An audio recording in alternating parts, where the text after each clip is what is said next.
Berikutnya Bapak Ibu rahmati Allah. Cuma zaman sekarang orang aneh gitu. Kalau jogging, diajak jogging, gesit paling duluan. Padahal joggingnya 5 km, kuat dia. Giliran ke masjid cuma 100 meter, itu di samping rumah, nggak kuat. Kalau jogging paling kuat duluan. Tapi kalau ke masjid, nggak kelihatan. Barangkali harus digotong pakai keranda ya. Ini orang zaman sekarang. Aneh Bapak Ibu. Nah, mudah-mudahan kita tidak termasuk mereka seperti mereka ya. Mudah-mudahan kita yang hadir di sini, amin insyaallah, termasuk mereka yang istiqomah melaksanakan ibadah sholat. Ya Bapak Ibu, jika kaki kita mudah kita langkahkan menuju ke masjid, jika kaki kita mudah kita langkahkan menuju kebaikan dan amal soleh, maka kaki kita akan mudah menuntun kita ke surga. Betul? Tapi jika kita susah melangkahkan kaki kita ke masjid, susah untuk melangkahkan kaki kita kepada kebaikan, maka jangan harap kaki kita menuntun kita ke surga. Ada kisah nyata Bapak Ibu, saya lupa lagi nih, pernah saya simpan apa belum. Ada kejadian, kalau tidak salah ini di Pakistan. Kejadian apa itu? Satu kejadian di mana ada seseorang, nggak ada Bapak Ibu. Dia rumahnya di samping masjid, tapi tidak pernah ke masjid. Giliran dia mati Bapak Ibu, kan dia disolatkan di mana? Di masjid. Dia Muslim, tapi tidak pernah terlihat ke masjid. Padahal rumahnya dekat dengan masjid. Seumur hidupnya dia tidak pernah sholat di masjid. Maka ketika dia mati, dia digendong pakai keranda ya. Ketika keranda mau memasuki masjid, 5 meter lagi menuju pintu masjid, itu kayak ada yang menarik dari belakang. Dia tidak bisa masuk, berat, terasa kayak ada yang ditarik. Maka orang-orang tidak pernah bisa membawa dia masuk ke masjid. Ganti orang lagi yang lain lelah sampai la ilaha illallah, Allahu akbar, la ilaha illallah, la ilaha illallah, sampai seperti itu. Itu gak pernah bisa masuk masjid, kayak ada yang naik lagi ke belakang. Allahu akbar. Ini bukti, ketika kita susah melangkahkan kaki kita ke masjid, maka jangan harap kaki kita akan menuntun kita ke surga. Masjid itu mengharamkan dia untuk disolatkan di dalamnya, maka dia disolatkan tidak di masjid. Hati-hati Bapak Ibu, ini kisahnya. Baik Bapak Ibu rahmati Allah Subhanahu wa taala. Berikutnya, ketika kita sholat Bapak Ibu,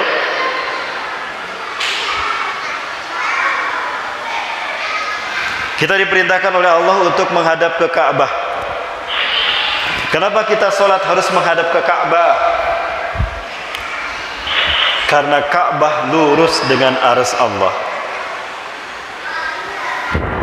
Sholat adalah ketika kita sholat itu kita menghadap kepada Allah, betul? Dan arah sholat kita diarahkan ke Ka'bah. Kenapa harus ke Ka'bah? Allah yang perintahkan. Nabi Adam alaihissalam setelah turun di bumi, Nabi Adam turun di Hindustan, Siti Hawa di Jeddah, Iblis di Dastamaisan, Irak. Ya, kemudian 100 tahun terpisah antara Nabi Adam dengan Siti Hawa. Allah perintahkan Nabi Adam untuk datang ke Mekah. Ya Adam, inni ladaya baitun bi Bakkatal mubarakah allati tusawi arsihada. Ya Adam, aku punya satu rumah di Makkah yang aku berkahi. Fatu, datangilah dia. Datanglah kamu ke Ka'bah itu. Sallu ilaiha kama tusalli ila irsada. Salatlah kamu menghadap ke Salatlah kamu menghadap ke Ka'bah sebagaimana kamu salat menghadapku ketika di arsy-Ku. Dan tawaflah kamu berputar mengelilingi Ka'bah sebagaimana kamu tawaf mengelilingi aku di arsy-Ku. Bapak Ibu, ini alasannya kenapa kita salat menghadap ke Ka'bah, karena Ka'bah berdasarkan nas itu, ini dalilnya berasal dari kitab Ar-Raisil Majalis karya Syekh As-Sa'labi rahimahullah. Nah di sana ada hadis qudsi. Ketika Ka'bah lurus dengan arsy Allah, maka sucinya arsy Allah hadir di sekitar Ka'bah dan Masjidil Haram. Maka itulah kenapa nama masjidnya Masjidil Haram. Haram kita melakukan perbuatan yang kotor, haram kita berkata-kata yang kotor, haram kita berkata-kata yang tidak terpuji. Kenapa disebut haram? Karena tempatnya suci. Sucinya arsy Allah hadir di kota Mekah, hadir di Masjidil Haram. Bapak Ibu, kemudian kenapa sholat dianjurkan untuk khusyuk? Supaya energi kita sampai ke Ka'bah lurus. Bapak Ibu yang berkata Allah, kita manusia itu sebetulnya transmitter energi. Bapak Ibu, kalau kita berjalan di depan ada pertigaan. Alhamdulillah hujan ya. Allahumma agisna shayban nafi'a. Ya Allah, berikanlah pada kami hujan yang penuh dengan rahmat dan manfaat. Amin. Bu, kedengaran Bu? Bisa diikuti Bu? Bisa dipahami Bu? Kalau tidak jelas mungkin kita bisa mendekat biar lebih hangat. Oh, lagi COVID ya? Gak boleh kata Bu, gak jadi. Baik, berikutnya. Ketika sholat kita khusyuk, maka energi iman Islam kita sampai ke Ka'bah. Pada dasarnya, ketika kita sholat, sebetulnya kita mengirimkan iman Islam kita dalam bentuk energi. Saat kita khusyuk, maka sampai energi kita ke Ka'bah. Bapak Ibu, maksudnya begini. Kalau kita berjalan, di depan ada pertigaan. Ada yang ke kanan, ada yang ke kiri. Ketika kita belok kanan, kita berpapasan dengan UAS misalnya, Ustadz Abdus Somad. Waalaikumsalam Ustadz. Waalaikumsalam. Ayo, pergi. Perasaan apa yang muncul dalam hati kita ketika kita berpapasan dengan Ustadz Abdul Somad? Senang tidak? Haru tidak? Haru. Bahkan, selfie ya. Senang ketika kita ketemu dengan Ustadz. Tapi ketika kita belok kiri, di kiri ada preman. Wajahnya seram, pakai anting, bertato. Udah gitu, premannya belum pensiun. Karena kalau preman pensiun berarti ada di masjid gitu. Wajahnya menyeramkan. Ketika kita berpapasan dengan dia, perasaan apa yang muncul dalam hati kita? Senang? Haru? Takut. Perasaan takut yang muncul. Loh, kok bisa beda? Padahal kedua-duanya nggak ngapa-ngapain, cuma berpapasan aja. Energi. Itu yang disebut dengan aura. Ketika kita berpapasan bertemu dengan seorang kiai, Kiai Tengku Zulkarnain, Ustadz Abdul Somad, senang kita karena energinya positif, penuh dengan iman Islam, penuh dengan amal soleh, positif, senang kita ketemunya. Lah kalau kita berpapasan dengan penjahat, kenapa takut? Energinya negatif. Cuma saya nggak tahu Bapak Ibu, kalau saya berpapasan dengan aura kasih, bingung saya. Yang muncul apa? Dalam hati kita perasaan apa yang muncul? Antara senang dan grogi. Ustadz juga manusia, tahu mana yang cantik, mana yang enggak. Betul? Ya, lemes tuh lutut saya ketemu aura kasih. Cantik tidak? Ustadz juga manusia, tahu mana yang cantik, mana yang enggak. Lanjut Bu. Nah, jadi ketika kita sholat, kita kirimkan iman Islam kita ke Ka'bah. Itu pun kalau sholat kita khusyuk, sampai energi kita ke Ka'bah. Tapi kalau sholat kita tidak khusyuk, rumah kita jauh dari masjid. Kalau ke masjid pakai motor, giliran mau sholat subuh, lupa kunci motor, nggak tahu di mana. Allahu Akbar, di mana kunci motor? Dicari-cari di rumah nggak ketemu.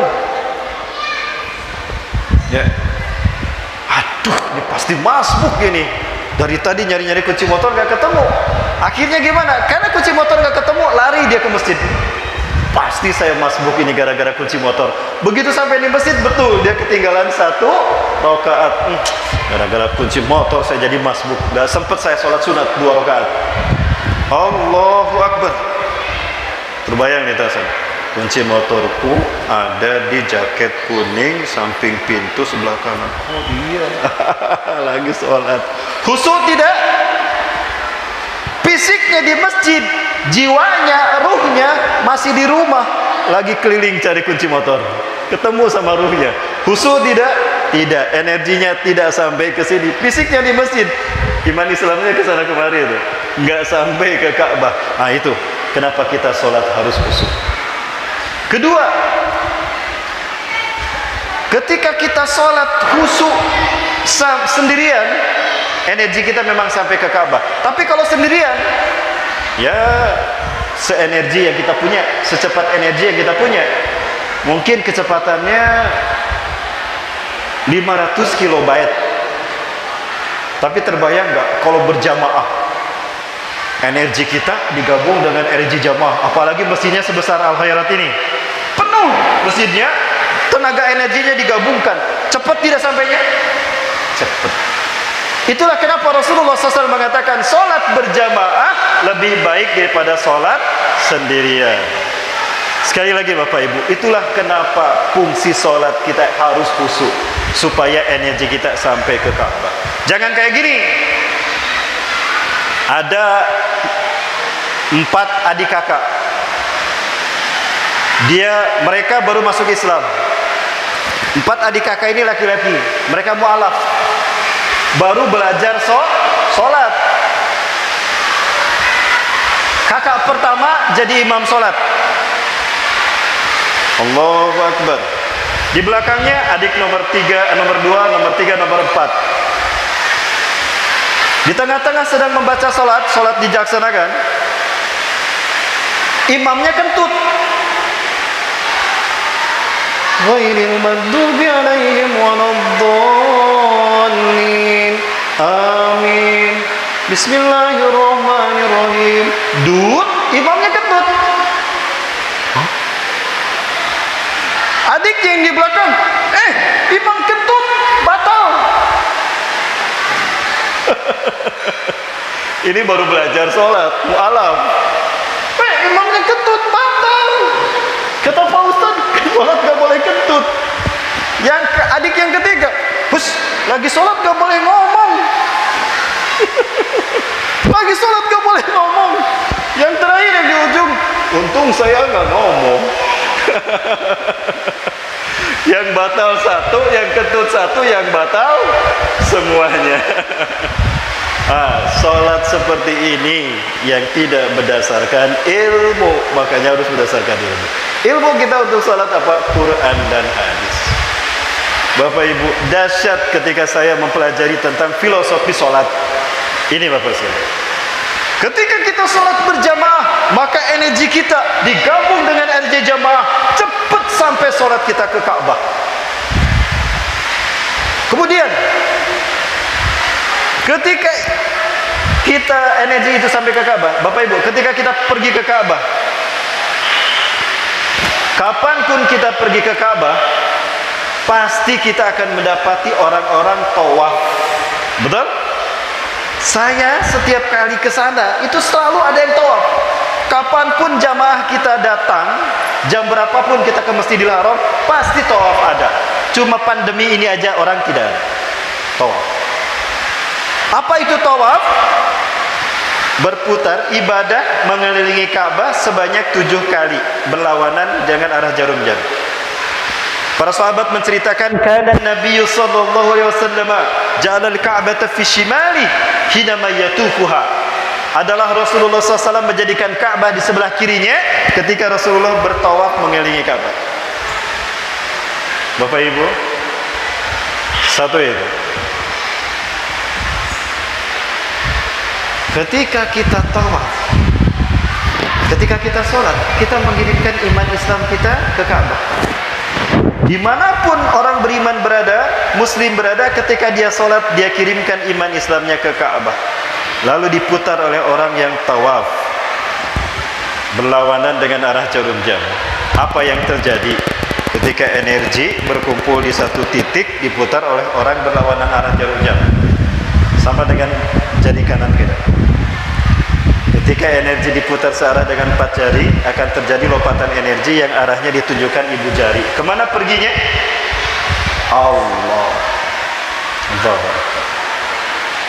Satu keliling kita tawaf, 7 lapis langit. Langit pertama terlewati. 7 keliling, 7 lapis langit terlewati. Maka sampailah energi iman Islam kita kepada Allah. Itulah kenapa ketika kita ibadah haji, kalimat talbiyah yang kita ucapkan, labbaika Allahumma labbaik, kami datang menghadapmu ya Allah. Kami datang menghadapmu ya Allah. Iman Islam yang kita tabung dengan solat kita ke Ka'bah, seumur hidup kita diputar berlawanan dengan jarum jam, kita kirimkan sendiri ke arsy Allah. Itulah kenapa kita diwajibkan sekali paling tidak seumur hidup kita beribadah haji atau umroh, agar kita mengirimkan iman Islam kita sendiri yang kita tabung seumur hidup kita. Betul? Allahu Akbar. Dahsyatnya filosofi sholat. Bapak Ibu, ini terjadi tidak pernah berhenti.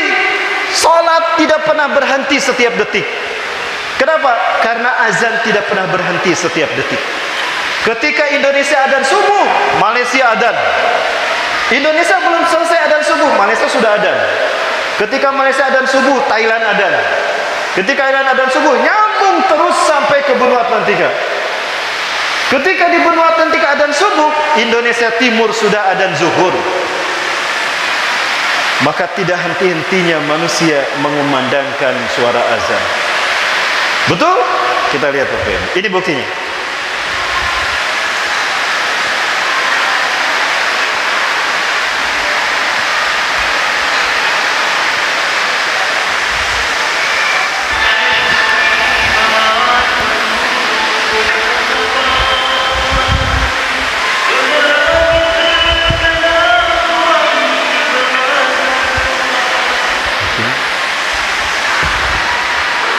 dengan laut dan padang di timur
Bapak Ibu rahmati Allah, dan ini bukti azan tidak pernah berhenti setiap detik.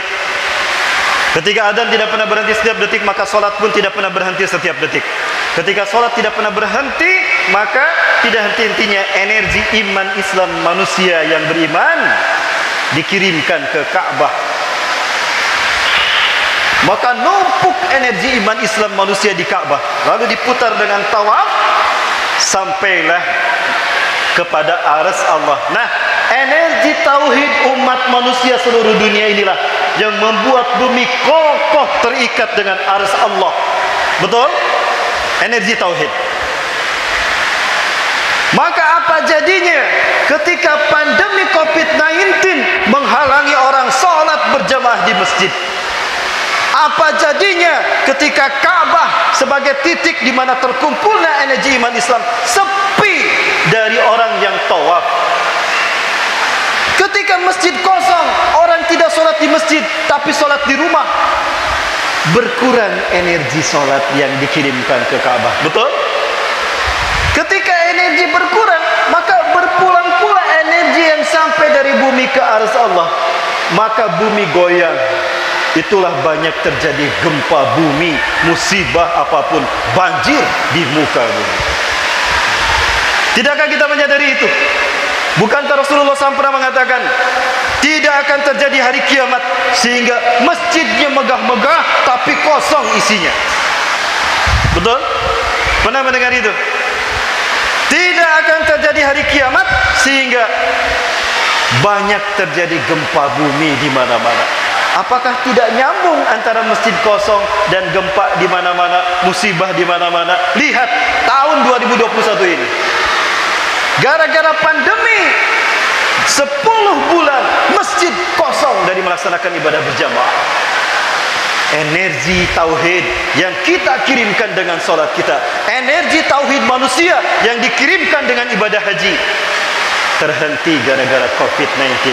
Maka berkurang energi yang mengikatkan antara bumi dengan arsy Allah. Maka apa akibatnya? Goyanglah bumi kita. Maka banyak terjadi musibah demi musibah. Ini Bapak Ibu yang kami takutkan ketika sholat sepi, masjid kosong, Mekah pun sepi, Ka'bah sepi dari orang yang ibadah umrah dan haji. Petaka terjadi. Allahu Akbar. Bukankah ini gambaran fitnah akhir zaman? Ini tanda-tanda dekatnya kita dengan kejadian hari kiamat. Harusnya kita bermuhasabah.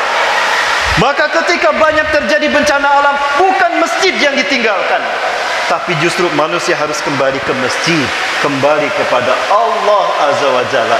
Kuatkan kembali simpul ibadah kita, tauhid kita, dengan sholat berjamaah, dengan amal soleh dan kita. Satu itu.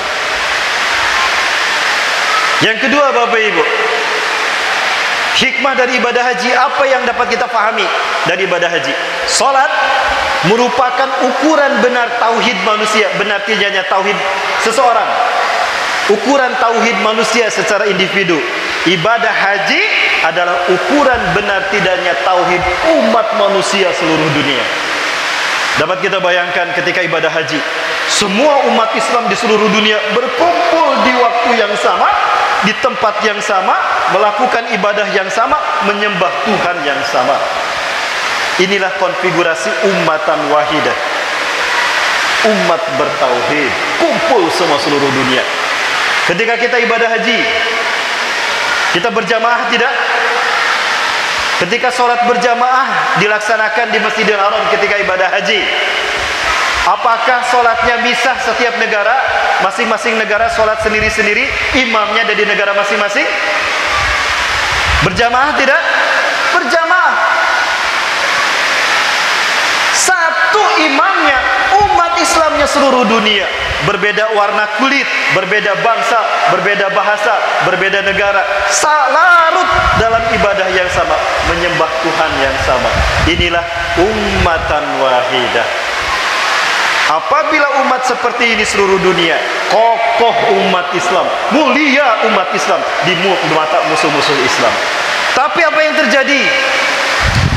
Musuh-musuh Islam paham, kalau umat Islam bersatu berjamaah, betapapun madhab mereka berbeda, betapapun partai politik mereka berbeda, betapapun ormasnya berbeda, tapi mereka ketika beribadah bersatu berjamaah. Inilah kekuatan bagi umat Islam. Dapat kita bayangkan? Seperti 5 jari ini. Kita punya 5 jari di tangan kita. 5 jari ini bentuknya berbeda-beda, panjangnya berbeda-beda, fungsinya berbeda-beda. Betul? Kalau ini fungsinya buat apa, Bu? Ini juru damai. Bapak dan ibu bertengkar. Bertengkar kan? Kalau udahannya gimana? Ah, gitu kan?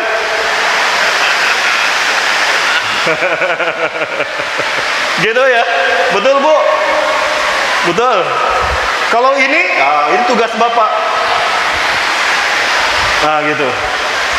Ketika disuruh sama Bapak, dikerjakan sama Ibu, bagus. Ya, kalau ini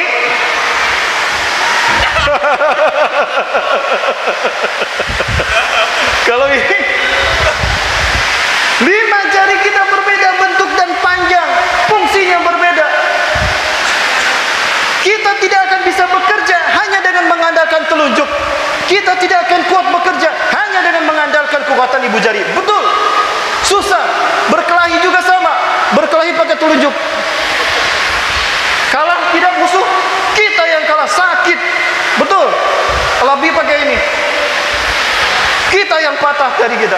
Tapi kalau 5 jari ini yang beda, kita satukan, kita kepalkan. Ada yang mau nyicip sini? Sakit tidak? Begitu pula umat Islam. Ini yang diajarkan ibadah haji. Kita ini sama umat manusia, umatan wahidah ketika kita beriman kepada Allah. Betapapun madhab kita berbeda, betapapun paham kita berbeda, aliran kita berbeda, harokah kita berbeda, selama kita punya iman Islam, kita berjamaah, kita umatan wahidah. Betul? Begitulah umat Islam. Seharusnya setelah pulang dari tanah suci beribadah haji di luar Mekah, kembali ke negara mereka masing-masing, mereka harus mewujudkan upaya berjamaahnya, bersatu padu di bawah satu komando seorang imam. Ketika sholat di Masjidil Haram, satu imamnya, tidak dari semua negara. Ini yang menjadi kekuatan bagi umat Islam di seluruh dunia. Tapi apa jadinya? Musuh-musuh Islam paham kekuatan umat Islam apabila umat Islam berjamaah. Maka dibikinlah ketika pulang ibadah haji, kembali lagi ke ormas masing-masing. Ribut lagi masalah ibadah, masalah kunut, masalah tahlilan. Dibikin bertahan, dibikin umat Islam berbeda-beda, supaya umat Islam mudah dipecah belah, diadu domba. Betul? Betul, Pak? Bu, betul, Bu? Baik. Bang, yang pintar bahasa Quran siapa, Bang? Tolong dipanggil satu. Kang Bagas, tolong bacakan Quran sini, Kang Bagas. Kita buktikan, Bapak Ibu. Sini, Nak. Bawa Quran terjemahan, Nak. Tolong bacakan Qurannya. Bapak Ibu, saya bertanya kepada Bapak Ibu sekalian, hari ini umat Islam berjamaah mayoritas tidak di muka bumi.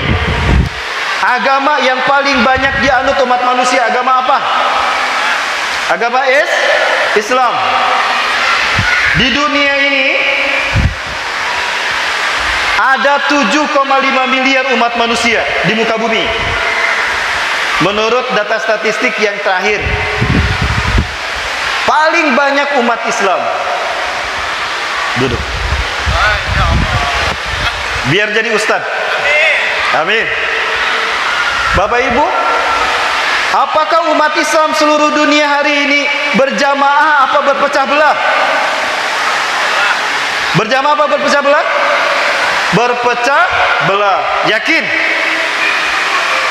Tiap perpecahan, tiap golongan punya nama masing-masing? Punya? Baik. Tolong sekarang sebutkan nama-namanya dalam hati. Jangan keras-keras, nanti yang di samping tersinggung. Apa kamu bilang? Dalam hati, sebutkan dalam hati masing-masing. Ayo sebutkan, ada berapa?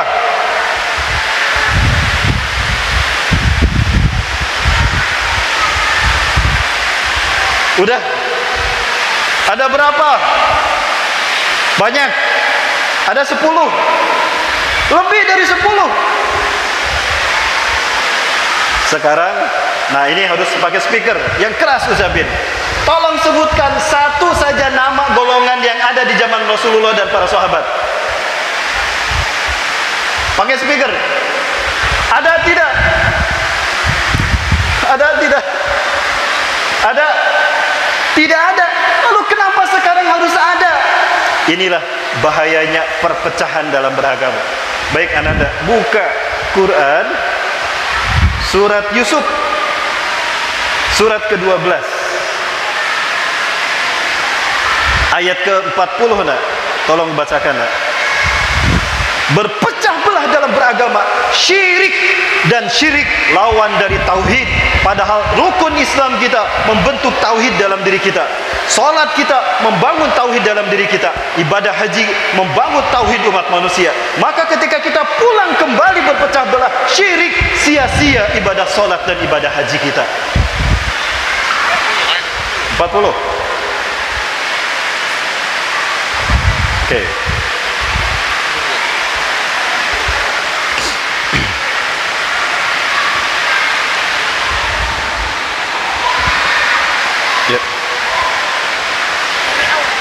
Dari awal, nah ini segini aja.